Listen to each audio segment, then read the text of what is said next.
ही सकें, तब तो मैं खुली गुमराही में पड़ गया। मैं तो तुम्हारे परवरदिगार पर ईमान लाया हूं, सो मेरी बात सुन रखो। हुक्म हुआ कि बहिश्त में दाखिल हो जा।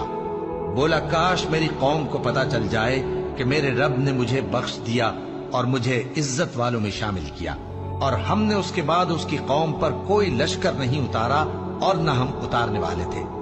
वो तो सिर्फ एक चिंगाड़ थी, सो वो उससे नागहां बुझ कर रह गए।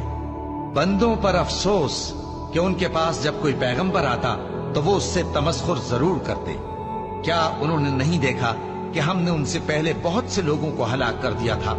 अब वो उनकी तरफ लौट कर नहीं आएंगे और सब के सब हमारे रूबरू हाजिर किए जाएंगे। और एक निशानी इनके लिए जमीन मुर्दा है कि हमने इसको जिंदा किया और इसमें से अनाज उगाया, फिर ये इसमें से खाते हैं, और इसमें खजूरों और अंगूरों के बाग पैदा किए और इसमें चश्मे जारी कर